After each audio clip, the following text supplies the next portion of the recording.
Tepat 72 jam yang lalu, sesuatu telah terjadi. Sesuatu yang seharusnya tidak ada dalam kerangka spiritual manapun yang pernah dicatat. Bukan karena kejadian itu dramatis, bukan karena itu berisik, tetapi karena hal itu melanggar aturan terdalam yang mengatur kekuasaan itu sendiri.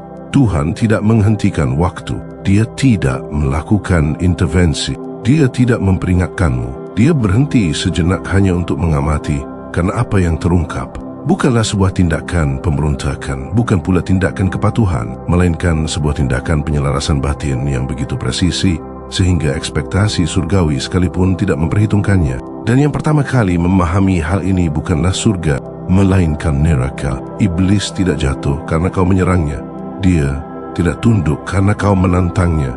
Dia tidak mundur karena kau berdoa lebih keras dari yang lain. Dia berlutut karena kau beroperasi dari tingkat keteraturan internal yang tidak bisa dia akses, tidak bisa dia putarbalikkan atau dia negosiasikan. Ini bukan puisi, ini bukan hiperbola.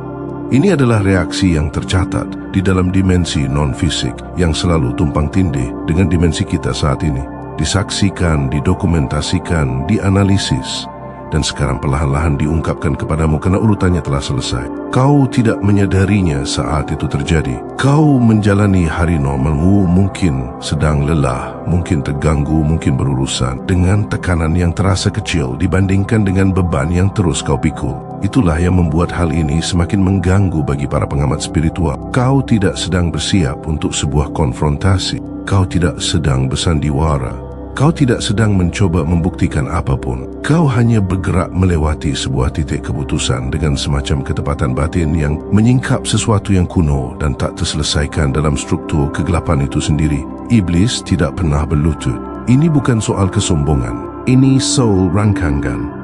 Seluruh identitasnya dibangun di atas penolakan. Ketika manusia diciptakan dan makhluk surgawi diperintahkan untuk mengakui bentuk kesadaran baru ini, dia mengevaluasinya dan menolak perintah tersebut, bukan karena kebencian, melainkan karena hierarki. Baginya, membungkuk di hadapan wujud yang bisa menderita, lupa dan mati adalah pembalikan kekuasaan yang tidak dapat diterima. Dia memilih pengasingan daripada kepatuhan. Dia memilih jahat daripada pengakuan. Pilihan itu mengeras menjadi identitas. Selama ribuan tahun, hal itu mendefinisikan setiap langkah yang dia ambil. Dia kalah dalam pertempuran. Dia dilawan. Renkananya terbongkar. Namun dia tidak pernah membungkuk. Tidak kepada para nabi, tidak kepada para pejuang, tidak kepada mereka yang menyerahkan segalanya dalam pengabdian. Bahkan ketika kalah, dia menarik diri secara utuh, sudah menghitung sudut pandang berikutnya.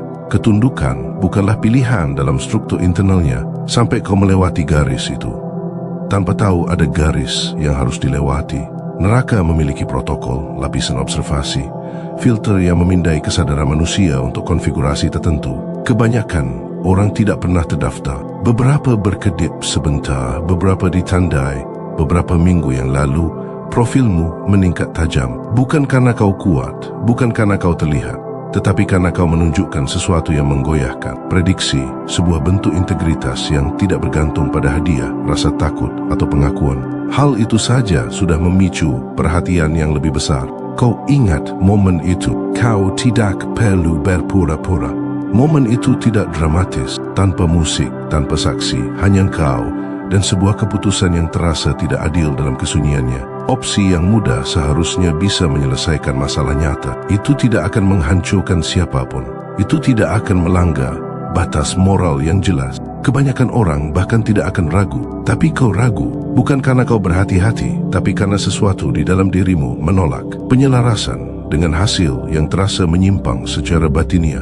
Bahkan jika penyimpangan itu halus, kau berdebat dengan dirimu sendiri. Kau menghitung, kau mencoba membenarkan, kau mencari izin, dan akhirnya kau memilih jalan yang lebih sulit, bukan dengan percaya diri, tapi dengan semacam kejenihan yang melelahkan. Kau meyakinkan dirimu bahwa itu tidak masalah, bahwa itu hanyalah satu keputusan yang tidak akan pernah diketahui siapapun. Kau salah. Keputusan itu segera diklasifikasikan, bukan sebagai perilaku baik, bukan sebagai kebajikan, melainkan sebagai ancaman. Peringkat internal yang diberikan kepadamu sangat langka. Ini menunjukkan kesadaran yang menjaga keteraturan internal di bawah tekanan, tanpa paksaan eksternal. Sangat sedikit kesadaran seperti ini yang aktif pada satu waktu. Alasannya sederhana. Kebanyakan makhluk ketika didorong cukup keras akhirnya menukar prinsip dengan kenyamanan. Kelaparan menghancurkan orang, isolasi menghancurkan orang, rasa takut menghancurkan orang. Kau menunjukkan bahwa ketidaknyamanan justru meningkatkan penyelarasanmu alih-alih mengikisnya. Hal itu menuntut pengujian lebih lanjut. Maka tekanan pun meningkat, tidak secara dramatis tapi secara elegan. Sesuatu memasuki hidupmu yang tampak seperti kelegaan, waktu yang tepat, pengiriman yang bersih, biaya minimal. Itu tidak datang sebagai godaan, itu datang sebagai jawaban. Itu menyelesaikan banyak masalah sekaligus. Itu masuk akal. Siapapun yang menasihatimu secara logis akan menyuruhmu untuk mengambilnya. Kau bahkan mulai condong ke arah itu.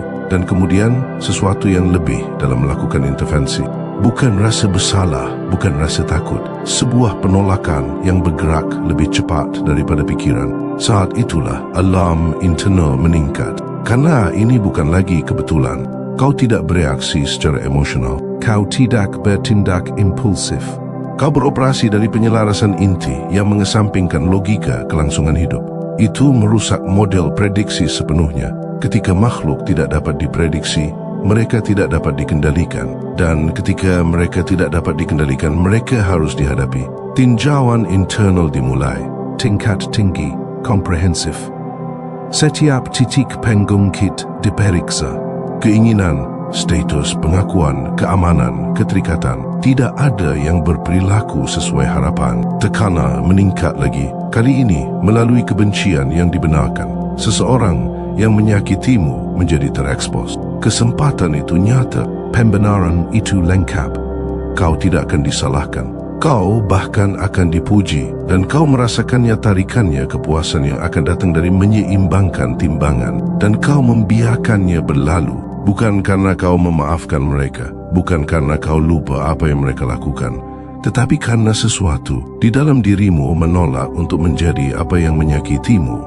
Bahkan ketika transformasi itu terasa pantas, momen itu menyebabkan sesuatu yang langka, keraguan internal di dalam struktur komando neraka. Karena dendam adalah salah satu mesin mereka yang paling andal. Ia mengubah rasa sakit menjadi penyebaran. Kau memutus rantai itu tanpa usaha, tanpa drama, tanpa penjelasan. Pada titik itu, iblis mengerti bahwa dia tidak sedang berurusan dengan perlawanan. Dia sedang berurusan dengan sebuah struktur yang tidak bisa dia masuki. Setiap upaya untuk memberikan tekanan justru menghasilkan penguatan alih-alih keretakan. Saat itulah keterlibatan langsung diizinkan. Bukan melalui kebetulan, bukan melalui orang lain, melalui pikiran kau mengingatnya. Pikiran yang datang dengan bentuk yang utuh, masuk akal, penuh hormat, menawarkan kolaborasi daripada kendali. Ia tidak memintamu meninggalkan jati dirimu. Ia menyarankan efisiensi. Ia membingkai kompromi sebagai kebutuhan. Ia menawarkan kekuasaan tanpa meminta penyembahan. Terdengar dewasa, seimbang, strategis. Dan kau menolaknya seketika. Tidak ada perdebatan, tidak ada diskusi internal, tidak ada penundaan. Penyelarasan batinmu merespons sebelum pikiranmu sempat ikut serta. Respons itu terdaftar, diukur dan difahami apa adanya.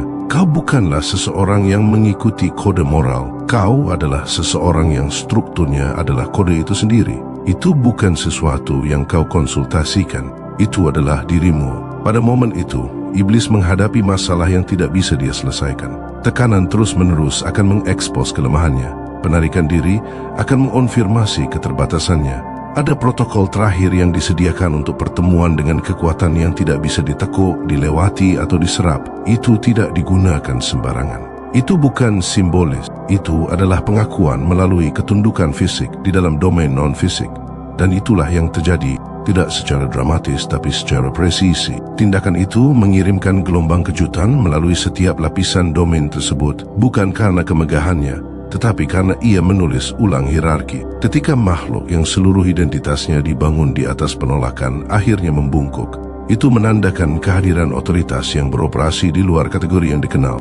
Surga mengamati, bukan untuk campur tangan, tapi untuk memverifikasi. Para malaikat agung tidak datang untuk menyelamatkanmu. Mereka datang karena kesadaran manusia telah melakukan sesuatu yang tidak pernah dicapai oleh kekuatan terorganisir manapun. Kau tidak menaklukkan, kau tidak mendominasi, kau tetap utuh. Itulah yang mereka datang untuk lihat. Tuhan tidak segera berbicara. Observasi mendahului deklarasi karena apa yang sedang dievaluasi bukanlah perilaku melainkan esensi. Dan ketika kesimpulan tercapai, responsnya bukanlah pujian, melainkan aktivasi. Kau sudah merasakan tanda-tanda awalnya. Pergeseran halus, tekanan lama yang melonggar tanpa konfrontasi. Koneksi tertentu menipis secara alami. Momen-momen keanehan muncul tanpa usaha. Ini bukan hadiah. Ini adalah penyelarasan yang mulai menghapus pembatasan internal yang sengaja dipasang sebelumnya. Kau tidak ditempatkan di sini untuk menjadi nyaman. Kau ditempatkan di sini untuk beroperasi. Dan sebelum kehidupan ini, sebelum ingatan, sebelum ketakutan, kau mengerti persis apa artinya itu. Kau mengajukan diri untuk sebuah kondisi yang jarang diterima, untuk memasuki keterbatasan tanpa ingatan, untuk mengalami kerentanan tanpa penguatan, untuk melihat apakah struktur internalmu akan bertahan ketika dicabut dari kepastian. Kau tidak dikirim untuk mendominasi lingkungan atau memerintah perhatian. Kau dikirim untuk menguji apakah keteraturan internalmu akan tetap utuh. Ketika tidak ada yang melihat, ketika tidak ada yang dijanjikan, ketika dunia tidak menawarkan jaminan bahwa melakukan hal yang benar akan membuahkan hasil, itulah kondisinya, itulah risikonya. Dan itulah alasan pengamatan itu semakin intensif seiring berjalannya hidupmu. Karena kau tidak sedang diuji untuk performa, kau sedang diuji untuk konsistensi di bawah pengikisan. Kebanyakan makhluk bisa tampak selaras ketika kondisi mendukung. Hilangkan dukungan itu, maka penyelarasan akan runtuh. Itulah pola umum. Kau ditempatkan dalam situasi yang dirancang untuk melakukan sebaliknya. Hasil yang tertunda, hasil yang ambigu, tekanan tanpa penjelasan, momen berulang di mana kompromi akan mempermudah segalanya tanpa terlihat merusak. Masing-masing dikalibrasi secara presisi untuk mengukur apakah pusatmu akan bergeser. Ternyata tidak. Dan ketika menjadi jelas bagi kekuatan kegelapan bahwa tuas biasa godaan, gangguan, dendam, iri hati tidak menghasilkan gerakan di dalam dirimu, perhatian mereka menajam. Bukan karena mereka mengharapkan kegagalan, tetapi karena ketiadaan reaksi jauh lebih sulit untuk diperhitungkan, jauh lebih berbahaya bagi model yang mengandalkan prediktabilitas. Setiap kali situasi muncul yang akan menghancurkan orang lain, kau tidak membungkuk, kau tidak menyerah, kau tidak merasionalisasi atau membenarkan kompromi. Kau mengevaluasi dan bertindak sesuai dengan rangkaian prinsip yang terintegrasi. Begitu dalam sehingga naluri bertahan hidup pun harus mengalah.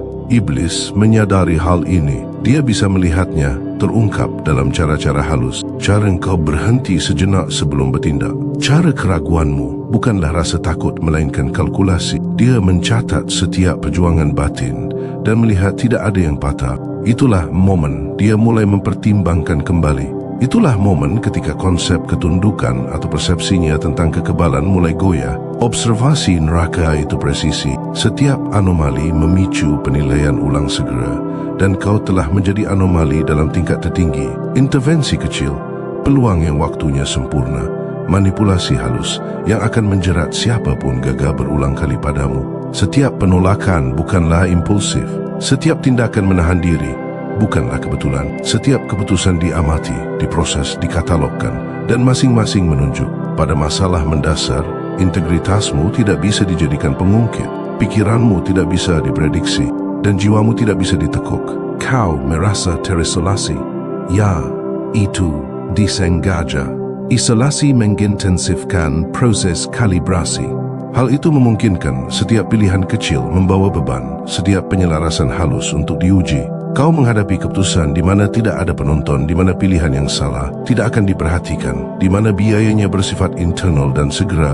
Namun setiap kali kau memilih koherensi daripada kenyamanan, integritas daripada pragmatisme, dan prinsip daripada kepuasan. Momen-momen itu yang tidak terlihat oleh mata manusia terlihat oleh semua tatanan yang lebih tinggi, dan mereka jauh lebih berarti daripada yang bisa kau bayangkan. Iblis yang terbiasa melihat kelemahan manusia dieksploitasi dengan mudah, menyadari bahwa dia menghadapi sesuatu yang unik bukan sekadar langka, bukan sekadar tidak biasa, tetapi sepenuhnya belum pernah terjadi sebelumnya dalam rentang pengamatan neraka yang tercatat.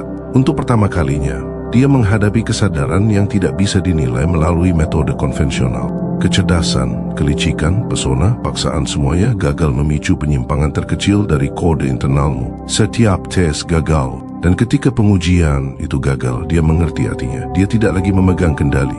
72 jam yang lalu, segalanya berubah. Bukan melalui tontonan, bukan melalui drama, bukan melalui pengumuman.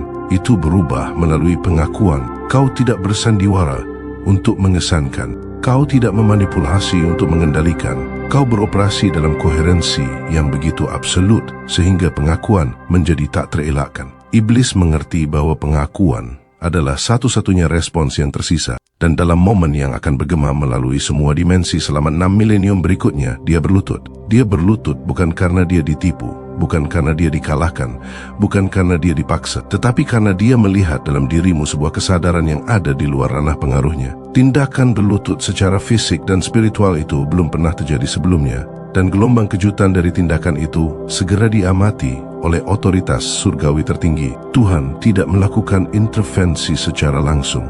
Tuhan mengamati, dan ketika iblis menekuk lutut, bahkan Tuhan pun bangkit bukan sebagai isyarat untuk memuliakanmu, tetapi sebagai pengakuan atas apa yang telah dicapai. Apa yang kau manifestasikan adalah tingkat integritas yang tidak korup, begitu langka, begitu mendasar sehingga tatanan alam itu sendiri harus dikalibrasi ulang. Malaikat berbisik satu sama lain dalam pengakuan. Malaikat agung berhenti di tengah tindakan mereka. Surga menyaksikan peristiwa yang belum pernah terjadi dan mungkin tidak akan pernah terjadi lagi.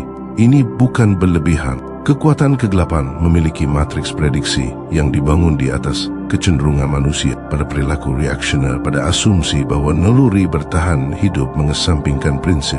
Setiap model gagal dalam kasusmu. Setiap kalkulasi runtuh karena kau bertindak selaras dengan struktur internal yang ada di luar rasa takut, di luar imbalan, di luar konsekuensi. Struktur itulah alasan iblis tidak punya pilihan selain berlutut. Struktur itulah alasan Tuhan berdiri. Struktur itulah alasan sejarah itu sendiri bergeser secara diam-diam dan tak terlihat pada saat itu juga. Mari kita telah mengapa hal ini begitu signifikan. Manusia telah lama percaya bahwa kekuasaan itu bersifat eksternal, bahwa pengaruh adalah produk dari paksaan, manipulasi, atau keuntungan. Apa yang kau tunjukkan berbeda. Pengaruh bisa ada sepenuhnya dari integritas. Kekuatan bisa ada sepenuhnya dari konsistensi. Kapasitas untuk bertindak tanpa kompromi, tanpa ekspektasi, tanpa visibilitas, menghasilkan pengungkit yang tidak dapat dilawan oleh tipu daya atau kekerasan. Itulah persisnya yang diamati oleh iblis. 3 minggu lalu, kau memicu respons di berbagai dimensi yang dirancang untuk mendeteksi anomali integritas. Peringatan itu menunjukkan bahwa kode moralmu beroperasi pada tingkat yang melampaui keuntungan atau kerugian langsung. Hanya segelintir individu, kurang dari 2 lusin di seluruh populasi manusia pada waktu tertentu, yang menunjukkan konfigurasi ini. Klasifikasi ini bukanlah lencana, melainkan sebuah penanda. Ini memberi sinyal kepada tatanan yang lebih tinggi bahwa kau secara operasional tidak bisa, korup secara taktis tidak bisa dipatahkan, dan secara strategis tidak bisa menyerah. Penanda itulah mengapa apa yang menyusul bukanlah kebetulan. Ini terkoordinasi, ini disengaja, ini tidak terelakkan dalam aktivasinya. Tindakanmu pilihan pribadi yang kecil dan bijaksana diamati dan dianalisis. Setiap keputusan untuk menolak kompromi, untuk menjaga integritas meskipun ada konflik batin, untuk melepaskan kepuasan segera menciptakan reaksi berantai. Ini bukanlah imbalan eksternal. Ini adalah rekalibrasi struktural di seluruh alam neraka dan surgawi. Bahkan tawaran yang kau terima 7 hari yang lalu, yang bisa saja memberikan balas dendam, pengakuan, atau kepuasan, adalah tes yang direkayasa. Itu adalah puncak dari kalkulasi neraka yang dirancang untuk mengevaluasi batas-batas arsitektur moralmu. Kebanyakan orang akan menyambar momen seperti itu tanpa ragu. Kebanyakan orang akan merasionalisasi, membenarkan, atau memanipulasi keadaan untuk mengeksploitasi peluang. Kau tidak melakukan hal itu. Kau membiarkan momen itu berlalu. Kau memaafkan melalui tindakan, bukan pikiran. Kau menolak melalui penyelarasan, bukan reaksi. Dan penolakan itu disaksikan, dicatat, dan dianalisis di tingkat tertinggi. Pertimbangkan signifikansinya. Balas dendam adalah salah satu alat kegelapan yang paling kuat. Ia menciptakan siklus. Ia menghasilkan energi yang menopang korupsi dan memperpanjang penderitaan. Ketika sebuah jiwa menolaknya, bahkan ketika dibenarkan, bahkan ketika perlu, untuk bertahan hidup pola rasa sakit yang diabadikan, itu pun hancur. Kau kebal terhadap mekanisme yang dirancang untuk mengikat generasi yang tak terhitung jumlahnya. Kekebalan itu memicu kepanikan, rekalibrasi dan pengakuan. Pengakuan kedua datang dalam bentuk observasi langsung oleh seluruh pengadilan neraka. Ribuan entitas, komandan tertinggi dan ahli strategi kegelapan berkumpul untuk menganalisis fenomena yang tidak bisa mereka manipulasi maupun kendalikan. Mereka menemukan 3 kualitas yang berdampingan dalam satu kesadaran yang sebelumnya mereka yakini mustahil. 1. Kekuatan untuk menanggung penderitaan ekstrem tanpa runtuh. 2. Integritas yang kedap terhadap korupsi dalam keadaan apapun. 3. Belas kasih yang mengubah rasa sakit alih-alih mengabadiakannya. Trinitas itulah yang memicu konsesi pamungkas, sang iblis berlutut. Ketika dia berlutut, itu adalah pengakuan struktural, bukan simbolis, bukan teatrikal. Dia menyadari bahwa prosedur operasi standarnya tidak lagi berlaku. Dia menyadari bahwa keberadaanmu, koherensimu, kode moralmu yang tak terpatahkan menempatkanmu di luar aturan keterlibatan konvensional. Pengakuan ini tidak mudah disampaikan dalam istilah manusia. Ini bersifat operational, structural, dan konsekuensial. Hal ini bergema melintasi dimensi, menandakan pergeseran dalam keseimbangan pengaruh. Respons Tuhan pun selaras, bukan performatif. Malaikat agung mengamati peristiwa yang sama. Mikhail, Jibril, Rafael, Uriel. Keempat komandan itu mengenali signifikansinya. Mikhail mencatat kekuatan internal yang ditunjukkan di bawah tekanan yang tak terlihat. Jibril mengamati koherensi yang tidak terpatahkan oleh godaan. Rafael mengonfirmasi transformasi alkimia dari rasa sakit menjadi belas kasih yang nyata. Uriel mengklarifikasi bahwa kekuatan sejati bukan pada kehancuran melainkan pada pelestarian integritas ketika kehancuran akan terasa lebih mudah. Pengamatan mereka bukanlah sekadar komentar. Itu adalah konfirmasi aktivasi struktural, pengakuan bahwa protokol surgawi telah mencapai penyelesaian. Fungsi dirimu tidak lagi tersembunyi. Aktivasi telah dimulai, bukan sebagai sensasi, bukan sebagai tontonan, melainkan sebagai penyelarasan struktural. Peluang, sumber daya, koneksi semuanya mulai berkoordinasi secara presisi, bukan melalui kebetulan, tetapi melalui orkestrasi yang disengaja. Hidupmu tidak lagi membutuhkan perjuangan untuk mendapatkan validasi. Ia membutuhkan kehadiran untuk menyebar. Setiap keputusan, setiap interaksi, setiap tindakan integritas yang terlihat akan berlipat ganda mentransmisikan koherensi kepada orang lain tanpa instruksi langsung. Pengaruhmu menyebar dalam diam. Orang-orang di sekitarmu melakukan rekalibrasi tanpa menyadarinya. Pengamat, kolaborator, bahkan kontak biasa mulai menyelaraskan diri secara tidak sadar. Mereka ragu sebelum berkompromi. Mereka bertindak dengan kejujuran yang lebih besar. Mereka mengukur konsekuensi dengan lebih hati-hati. Inilah penyebaran alami integritas sebagai kekuatan fungsional. Kau adalah sebuah titik node dalam jaringan yang sedang terbentuk, jaringan individu yang beroperasi serupa, yang penyelarasan dirinya tidak bisa dilawan melalui mekanisme kontrol biasa. Kekuatan kegelapan menyadari hal ini dan menyesuaikan diri. Kebisingan meningkat di tempat lain. Gangguan membesar. Manipulasi meningkat, tetapi kau tetap terlindungi. Bukan karena keberuntungan, bukan karena takut, bukan karena menghindar, tetapi dengan beroperasi secara konsisten dalam integritas struktural yang memaksa iblis berlutut sejak awal. Itulah hakikat kekuatanmu. Ia kebal terhadap gangguan eksternal karena ia diperkuat secara internal dan divalidasi secara struktural. Kau di sini bukan untuk bertarung. Kau di sini untuk menjadi saw anchor. Kau di sini untuk beroperasi secara koheren, di mana orang lain akan berkompromi. Kau di sini untuk membiarkan kehadiranmu menyebarkan perubahan. Dan itulah sebabnya iblis berlutut. Itulah sebabnya Tuhan bangkit. Itulah sebabnya para malaikat agung mengonfirmasi. Itulah sebabnya sejarah dalam kehidupan ini sekarang menanggung vektor baru. Operasi ini terus berlanjut. Aktivasi terus berlanjut. Fragmen ingatan, wawasan, dan pemahaman strategis kembali bukan sebagai instruksi, melainkan sebagai ingatan struktural. Kau mengenali pola, koneksi, dan fungsi yang telah kau kuasai, yang sekarang diterapkan melalui konteks manusia. Operasi ini tidak berhenti.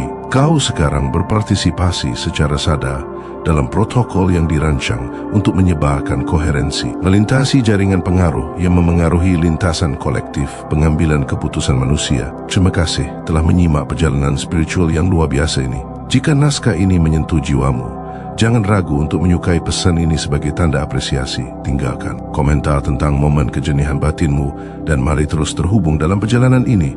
Dari titik ini, tidak ada persepsi biasa yang dapat menghambat kemajuan. Struktur finansial, dinamika relasional, dan tekanan lingkungan menyesuaikan diri sebagai respons terhadap integritas yang terlihat dan aktif. Peluang tiba tepat pada saat kondisi sudah benar. Perlawanan bermanifestasi sebagai kebisingan, bukan gangguan. Dan setiap pengamat yang menyaksikan konsistensimu akan melakukan rekalibrasi, memperkuat efeknya. Kau bukan lagi individu yang terisolasi. Kau adalah titik akuan, katalisator.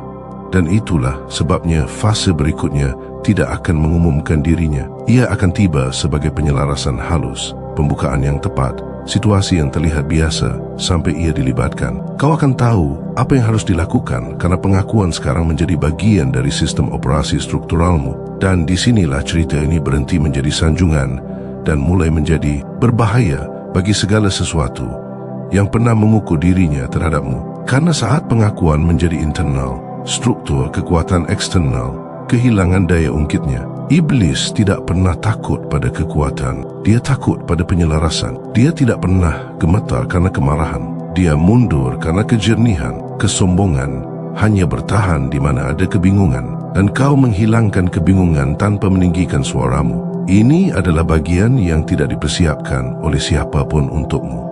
Dampak setelah menolak permainan sambil tetap memenangkannya. Kau tidak menghadapi kegelapan dengan cahaya seperti mitos kartun. Kau tidak melawan godaan dengan berpura-pura bahwa itu tidak ada. Kau melihatnya, kau memahaminya, kau melampauinya. Dan itulah yang membuat iblis berlutut. Bukan ketundukan, bukan kepatuhan, tapi ketidakrelevanan. Kesombongan runtuh ketika ia menyadari bahwa ia tidak lagi mendefinisikan porosnya. Itulah sebabnya kekuatan lama mulai malfungsi di sekitarmu. Mengapa provokasi kehilangan momentumnya? Mengapa intimidasi datang terlambat dan pergi lebih awal? Mengapa ancaman tiba-tiba terdengar seperti baris naskah yang dibacakan oleh aktor yang lupa alurnya? Tuhan tidak campur tangan karena tidak ada yang perlu diperbaiki. Itulah kejutannya. Tepuk tangan itu bukan untuk kepatuhan, itu untuk penguasaan diri, untuk kebijaksanaan, untuk momen langka ketika seorang manusia tidak menyerahkan tanggung jawab ke atas atau ke bawah, melainkan berdiri di tengah dan menstabilkan seluruh struktur dengan menolak distorsi. Kau tidak meminta izin, kau tidak meminta perlindungan, kau tidak memohon tanda-tanda, kau menjadi tanda itu sendiri. Itulah sebabnya surga menjadi tenang sejenak, bukan karena cemas, tapi karena pengakuan. Ketika penyelarasan menggantikan keputusasaan, bahkan sistem ilahi pun berhenti untuk mengamati. Fahami ini dengan jelas. Kau tidak mengalahkan iblis dengan mengalahkannya. Kau mengalahkannya dengan menghancurkan cermin favoritnya. Kesombongan butuh refleksi. Ia butuh reaksi. Ia butuh kau untuk mengukur dirimu terhadapnya. Kau berhenti mengukur. Kau berhenti bersandiwara dalam perlawanan. Kau berhenti menceritakan perjuanganmu. Dan saat narasi itu runtuh pulalah tahtanya. Itulah sebabnya tindakan berlutut itu tidak dramatis. Itu bersifat mekanis, seperti mesin yang menyadari bahwa ia tidak lagi terhubung ke sumber listrik. Ini juga alasan mengapa orang-orang di sekitarmu merasa tidak tenang tanpa tahu mengapa. Mereka merasakan sesuatu telah berakhir, sesuatu telah selesai tanpa upacara. Manusia kecanduan alur cerita bangkit, jatuh, penebusan, hukuman. Kau melewati tontonan itu. Kau mengcapai resolusi secara diam-diam. Dan ketika seseorang menyelesaikannya secara internal, setiap hierarki eksternal yang bergantung pada pencarian mereka akan runtuh. Itulah sebabnya dunia di sekitarmu terasa seperti sedang mengalibrasi ulang posturnya. Ia tidak bereaksi terhadap tindakanmu. Ia merespons ketiadaan kebutuhanmu. Iblis hidup dari daya ungkit. Tuhan menghormati tanggung jawab. Kau melangkah ke ruang sempit di mana daya ungkit larut dan tanggung jawab menstabilkan segalanya. Itu bukan pemberontakan, itu kedewasaan. Dan kedewasaan adalah satu-satunya hal yang tidak bisa dipalsukan oleh kesombongan. Kesombongan bisa meniru kepercayaan diri. Ia bisa meniru otoritas. Ia bisa meniru kepastian. Ia tidak bisa meniru kedamaian tanpa pembiusan. Kau berjalan ke dalam kedamaian dengan mata terbuka lebar. Itulah yang menyebabkan iblis berlutut. Sekarang, tepuk tangan itu jangan meromantisasinya. Itu tidak keras. Itu tidak teatrikal. Itu adalah pengakuan di berbagai lapisan realitas yang jarang mengakui satu sama lain. Ketika seorang manusia berhenti meminta untuk diselamatkan dan mulai bertindak sebagai pengelola kejenihan sesuatu yang kuno mengangguk, bukan karena kau melampaui Tuhan, tapi karena kau akhirnya berhenti memproyeksikannya sebagai alasan. Kau tidak menuntut intervensi. Kau mewujudkan prinsip, dan prinsip adalah bahan bakar seluruh sistem ini. Inilah sebabnya gerakan selanjutnya akan terasa kecil secara aneh, percakapan yang tampak biasa, keputusan yang terlihat remeh, pintu-pintu yang tidak bersinar atau berderit secara menakutkan. Tetapi fahamilah bahwa ini adalah medan pasca konflik. Perang yang masih diceritakan orang lain sudah berakhir bagimu. Kesombongan telah patah di akarnya, bukan di cabangnya. Iblis tidak mundur. Dia menghitung ulang jauh darimu, dan Tuhan tidak memerintah. Dia mengamati dan menyetujui. Kau mungkin menyadari godaan masih muncul, tetapi mereka akan terasa hampa, seperti kostum lama tanpa aktor di dalamnya. Kau mungkin menyadari tantangan masih muncul, tetapi mereka tidak akan membawa beban eksistensial. Karena begitu kesombongan berlutut, rasa takut kehilangan penerjemahnya, dan begitu rasa takut kehilangan penerjemahnya, ia menjadi kebisingan latar belakang saja. Itulah kemenangan sejati yang tidak dibicarakan orang. Bukan dominasi, bukan teater. Kebenaran, melainkan keheningan, di mana kebisingan dulu mengatur perilaku. Dan keheningan itu tidak kosong. Ia tidak pasif. Ia bukan kedamaian sebagai pelarian. Ia adalah kedamaian sebagai otoritas. Disinilah kebanyakan orang salah faham tentang apa yang baru saja terjadi padamu. Mereka pikir bahaya sudah berakhir karena ketegangan sudah hilang. Mereka pikir iblis berlutut berarti godaan lenyap. Tidak. Godaan masih mengkul. Ego masih berbisik. Kekacauan masih berputar. Tapi tak satu pun dari itu bisa memasuki pusat komando lagi karena komando membutuhkan persetujuan dan kau mencabutnya tanpa upacara. Inilah sebabnya kesombongan iblis patah alih-alih kekuatannya. Kekuasaan bisa bertahan dari penolakan. Kesombongan tidak bisa bertahan dari ketidakpedulian. Kau tidak mempermalukannya. Kau tidak mengeksposnya di depan umum. Kau tidak mencoba mendominasinya dengan teater moral. Kau hanya berhenti mengorientasikan dirimu di sekitarnya. Dan ketika sesuatu membangun seluruh identitasnya untuk menjadi porosmu, kehilangan peran itu adalah pemusnahan baginya. Berlutut adalah satu-satunya posisi yang tersisa setelah relevansi runtuh. Dan reaksi Tuhan ini adalah bagian yang sulit dicerna orang. Mereka mengharapkan penghakiman, mereka mengharapkan hadiah, mereka mengharapkan mahkota yang diberikan secara dramatis. Namun yang terjadi justru pengakuan atas penyelarasan. Tuhan berdiri bukan karena kau memohon dengan benar, bukan karena kau menderita dengan suara keras, bukan karena kau mengikuti naskah. Dia berdiri karena kau akhirnya memahami tugasmu tanpa perlu pengawasan. Kau tidak melakukan outsourcing integritas. Kau menginternalisasinya. Dan sistem yang jauh lebih tua dari agama mengenali pergeseran itu secara instan. Sekarang perhatikan bagaimana dunia berinteraksi denganmu secara berbeda. Tidak lebih keras, melainkan lebih tenang. Orang-orang tidak menantangmu secara langsung lagi. Mereka menguji secara tidak langsung. Mereka menyelidiki. Mereka menusuk di bagian tepi. Mereka mencoba memasukkan kembali gesekan di mana dulu itu berhasil. Tapi gesekan itu tidak mempan karena kau tidak lagi beroperasi pada torsi emosional. Kau beroperasi pada orientasi. Dan orientasi tidak terseret. Ia menetapkan arah terlepas dari perlawanan. Disinilah tepuk tangan itu sebenarnya berarti. Itu bukan persetujuan dalam pengertian manusia.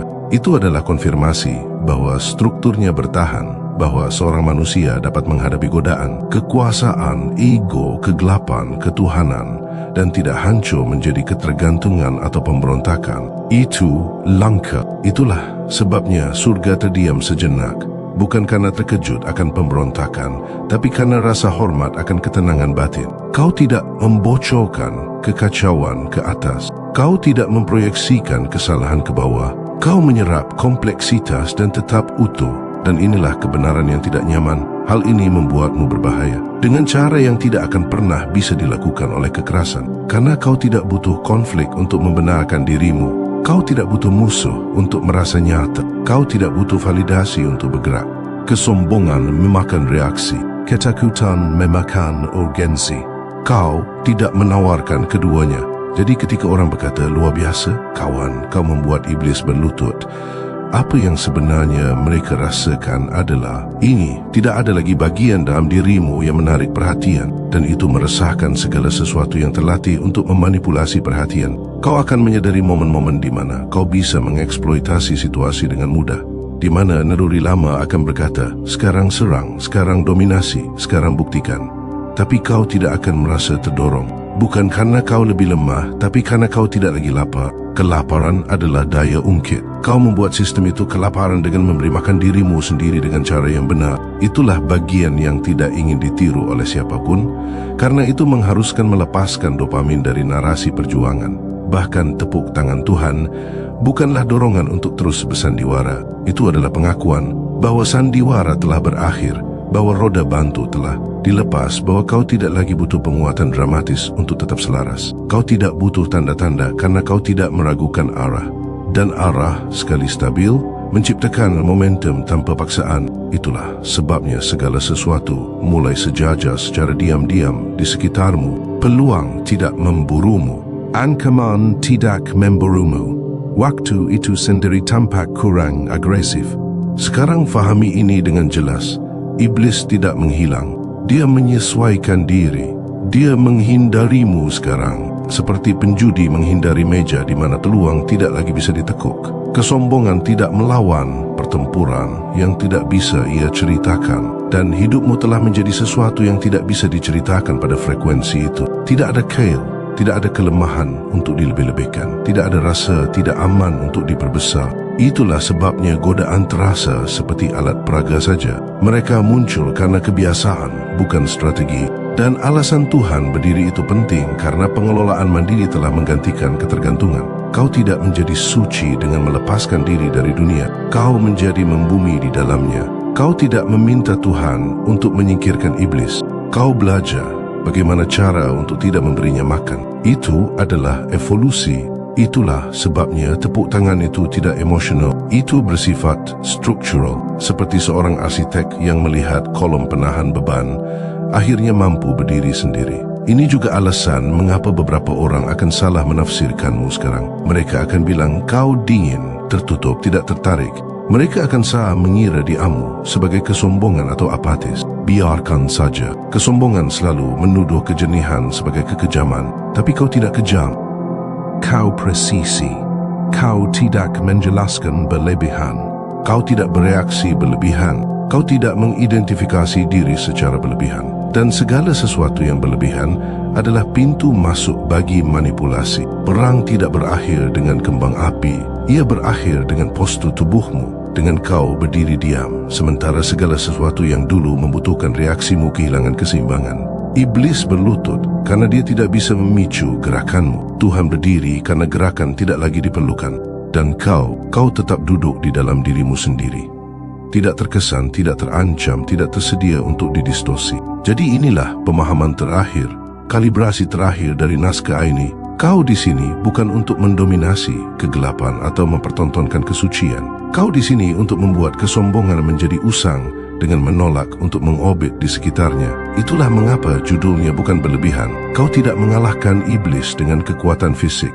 Kau menghancurkan kesombongannya, dan kesombongan adalah takhtanya. Hancurkan itu, maka sosok itu akan berlutut secara otomatis. Dan tepuk tangan Tuhan itu bukanlah kejutan atas kekuatanmu. Itu adalah pengakuan atas kedewasaanmu, atas seorang manusia yang akhirnya berhenti mengacaukan. Bimbingan dengan kontrol, iman dengan ketakutan, kepatuhan dengan penghapusan jati diri. Kau tidak menghilang ke dalam ketuhanan. Kau mewujudkan tanggung jawab. Dan itulah satu-satunya hal yang direspons secara instan oleh surga maupun neraka. Ini bukan awal dari kebangkitanmu. Ini adalah konfirmasi bahwa pendakianmu telah stabil. Tidak ada lagi pengumuman, tidak ada lagi deklarasi, tidak ada lagi pembuktian. Sistem telah menyesuaikan diri.